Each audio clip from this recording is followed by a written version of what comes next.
Hey everyone, and welcome to This Explainer. If you're gearing up for an accounting interview right now, whether you're a fresh grad hunting for that first role or a seasoned pro looking to level up, you already know that just reciting textbook definitions isn't going to cut it anymore. Interviewers are looking for a much deeper understanding. So our goal today is to help you transform that basic textbook knowledge into standout, totally unforgettable interview answers. We're going to do this by walking through the entire transaction lifecycle, from the very first receipt all the way down to the balance sheet. Let's get into it. But real quick, before we actually start mapping out the journey of a transaction, I want to hook your attention with the classic, kind of tricky interview question. Here it is. If your trial balance matches perfectly, does that mean your books are 100% error-free? Now, you might be really tempted to say yes, but I'll give you a hint. The answer is actually no.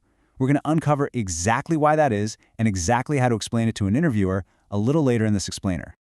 Okay, so here's the game plan for the accounting lifecycle. To truly master the 20-plus concepts interviewers love to test, we're going to follow the logical journey of a transaction through 5 clear steps. 1. The foundation. 2. Recording. 3. Sorting and proving. 4. Troubleshooting. And 5. The finale. Let's kick things off with step 1, our foundation. You know interviewers are frequently going to ask you to compare accrual accounting with cash accounting, and specifically which one you'd recommend. Well, the main difference here is simply timing. Accrual accounting focuses on anticipated revenue and expenses.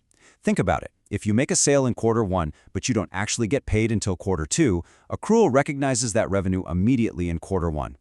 Cash accounting, on the other hand, only cares about the immediate cash flow. It literally waits until quarter 2 when the money finally hits the bank. So which do you recommend? Well, it depends on the business. Small businesses usually love cash accounting just for its pure simplicity. But large companies with complex transactions, they use accrual accounting because it paints a much clearer long-term picture of their actual profitability. Still laying our foundation here. Think about it. Every single transaction has to have a starting point, right? A paper trail, and that, my friends, is the voucher. If an interviewer asks you to define it, you simply establish that a voucher is a document supporting a payment made by a business. It acts as the ultimate, undeniable legal evidence that a specific payment was made to a specific party. Now, I want to give you a real insider edge here. Most candidates, they're going to stop right at that basic definition. But to truly stand out from the pack, you need to go just a bit further and mention that there are actually 2 distinct types of vouchers, internal and external. Internal vouchers are whipped up by the organization itself when you just can't get an official receipt, like reimbursing a quick taxi fare. External vouchers are generated from outside the business, like a debit note or your monthly electricity bill. Dropping this extra layer of detail proves to the interviewer that you are exceptionally well prepared. Okay, moving on to another foundational concept that surprisingly trips up a ton of candidates at the junior level: identifying the parties to a check. I know, it sounds super simple, but under pressure, people totally freeze up. Just remember the big 3. The drawer is the person who actually writes and draws the check. The drawee is always the bank on whom the check is drawn. And the payee, that's the person actually receiving the funds. Lock this in so you don't stumble on the easy stuff. All right, let's see how all this builds as we transition into step 2, recording. I'm going to throw an interview simulation question at you right now. Imagine your company buys consumable operational items on credit. Which subsidiary book do you use to record this transaction? Okay, be honest. Did you guess the purchase book? Because if you did, you'd actually lose points in the interview. The real answer is the journal proper. See, big businesses subdivide their journals into subsidiary books just to save time. The purchase book systematically records goods purchased on credit, but strictly for manufacturing or resale. The cash book handles cash and bank transactions. The sales book records credit sales. Because consumable items are operational expenses and are absolutely not for resale, they don't belong anywhere near the purchase book. They go straight into the journal proper, alongside other miscellaneous or infrequent things like opening entries or correction. Let's look at another one of those insider edges, specifically for the purchase book. When asked about it, literally anyone can say it tracks procurement. But you're going to set yourself apart by casually adding that the purchase book operates strictly on an accrual basis, meaning purchases are recorded the moment they're incurred, and that all entries are chronologically sequential. Honestly, it's these precise technical details that elevate you from a good candidate to a great one. Before we wrap up this recording phase, we absolutely have to clear up a super basic but honestly really confusing difference: credit notes versus debit notes. When goods are returned, which one is which? Well, it really just comes down to who is holding the pen. A credit note is prepared by the seller to indicate the buyer's account has been credited. A debit note is prepared by the buyer when they return goods back to the seller. Simple as that. All right, our data is recorded. Now we move on to step 3, sorting and proving. Once your entries are sitting in the journals, they're kind of just unorganized. You can't just look at a journal and easily figure out exactly how much you owe a specific vendor. That is exactly why we move the data over to the ledger. The ledger is the principal book of accounts. Think of it as a highly summarized record of all your assets, capital, expenses, and revenue. It gives you a crystal clear, sorted view of every single account. Speaking of ledger accounts, here is another tricky interview scenario for you. Picture this. You're sitting right across from the hiring manager, and they look at you and ask, can a bank account have a credit balance, a debit balance, or both? Well, the crucial point to remember here is that a bank account is fundamentally a personal account, which means, yes, it absolutely can have both. A debit balance is totally standard, but a credit balance in a bank account simply signifies a bank overdraft. It just means the bank has provided a short-term loan to the current account holder. So once our ledger is all sorted out, we prove our arithmetic accuracy using a trial balance.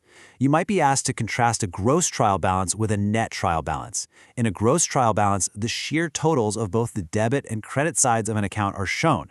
But because this doesn't quickly give you the actual net balance of the account, it's rarely ever used. In the real world, you'll almost exclusively see the net trial balance, where only the final netted balances of each ledger account are shown right against its name. But hey, what happens when things actually go wrong? That brings us to step 4, troubleshooting.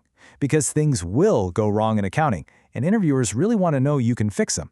Let's say you receive a check from a customer. Your initial entry is to debit your bank account to record that receipt. But what if that check bounces and gets dishonored? You have to immediately execute a reversal entry. You credit the bank account for the exact same amount to perfectly nullify the effect of the previous entry. Knowing these exact double entry steps for dishonored checks is pretty much mandatory for any accounting role. Another massive troubleshooting tool is the bank reconciliation statement. This is where you compare your internal cash book with the actual bank statement. When they don't match up, you need to know exactly why. Common discrepancies you should be ready to list off in an interview include hidden bank charges and fees, lost or outstanding checks that just haven't cleared yet, funds you've deposited but the bank hasn't actually recorded yet, and even just simple date differences that cause a temporary mismatch. Now, since banking is pretty much purely digital these days, interviewers might just throw some rapid-fire technical questions at you about electronic funds transfers in India. Just keep these 3 straight in your head. IMPs is for instant, 24/7 interbank transfers, even on holidays. NEFT is typically your go-to for smaller money transfers. And RTGS? That stands for Real-Time Gross Settlement, and it's designed specifically for handling larger value fund transfers. Okay, remember that tricky question I asked you way back at the beginning? If your trial balance matches perfectly, are your books totally error-free? The answer is no. And that is because of 4 very specific errors that can hide perfectly within a balance sheet. First, errors of omission. You just completely forgot to record a transaction. Second, errors of commission. You recorded a transaction, but incorrectly. Third, errors of principal, like accidentally booking a capital expense as a revenue expense. And finally, compensating errors. This is where 2 totally different mistakes magically cancel each other out. For instance, if you accidentally underpay Ram's account by posting 500 instead of 5,000, but then you turn around and overpay Sham's account by posting 5,000 instead of 500, the net effect is 0. Your trial balance will agree perfectly, but your books, they are completely wrong. And you know, this brilliantly illustrates the difference in how we actually fix these errors. One-sided errors, those actually do break the agreement of the trial balance. If you find them after you've prepared the trial balance, you have to go in and fix them using a suspense account. Two-sided errors, like that sneaky compensating error we just talked about, do not affect the trial balance at all. You rectify those by posting proper adjusting journal entries. Which brings us right to our final phase, the finale. You're preparing your final accounts, and the interviewer throws this at you. If you buy an asset for the business, but you never actually use it, do you still need to depreciate it? It really seems counterintuitive, right? If it's literally just sitting there, why lower its value? The insider edge answer here, it's an absolute yes. Depreciation isn't just about physical wear and tear, it's also about the passage of time and obsolescence.